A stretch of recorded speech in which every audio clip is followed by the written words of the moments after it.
Hi, this is Mark Christensen with bidimensions.com.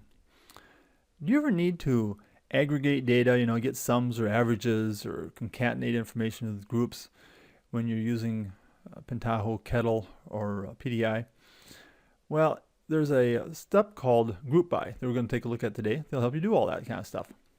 Let's start out looking at a data grid. I'm using the data grid for to give us some input to play with. And we've got 4 fields: a city, state, member, and a donation. They're all strings except for donation, which is an integer. And then if we look at the data, we've got a city, state, member Mary, donation $25. St. Paul, Minnesota, Tom gave $50. And you'll notice we have some duplicates in here for the city and state. We've got some other things that are, some other people that are also in Woodbury. We've got a couple here that are in Hudson. A couple there in Afton, Minnesota. So we'll take a look at that. So let's go get our group by. We'll bring that in here, and we'll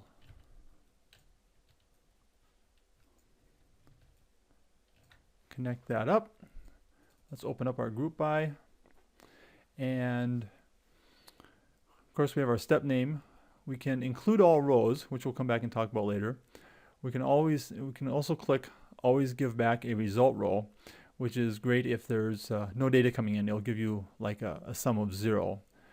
So first we want to do our group by. So we want to group first by state, and then by city, and then we have our aggregations.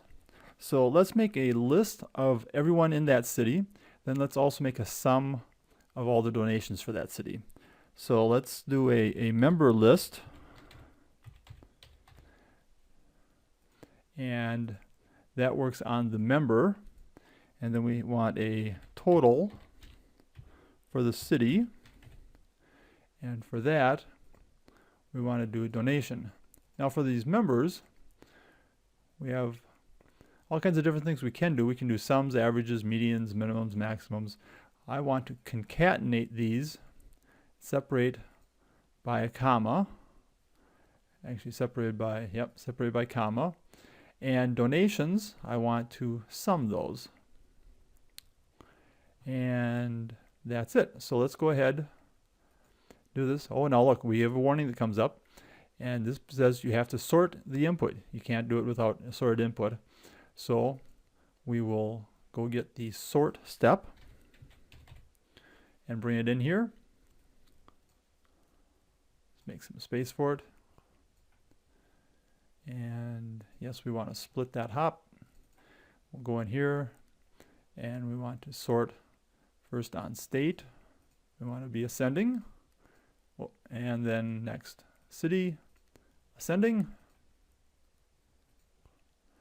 And so we can take a look at, do a preview first of our data being sorted.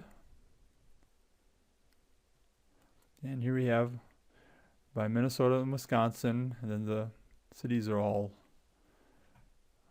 alphabetized. Then let's take a look at this group by. We'll preview this.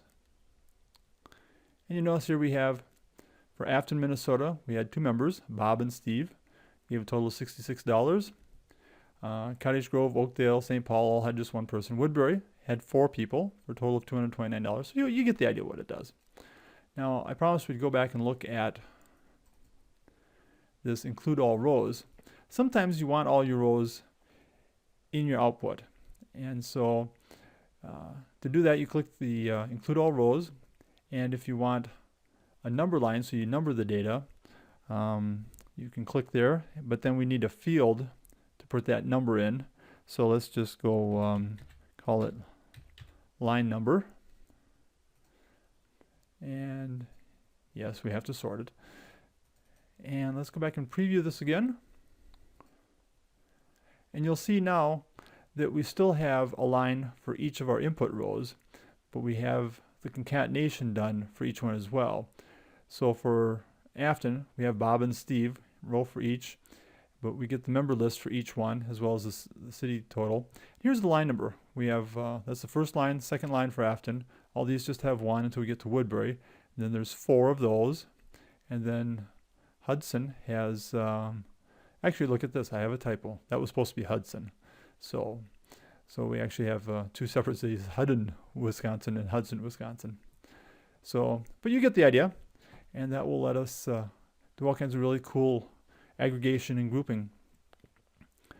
If you have any more questions or want to learn more about Pentaho Kettle or PDI, swing by bidimensions.com and sign up for our newsletter or follow us on Twitter or Facebook.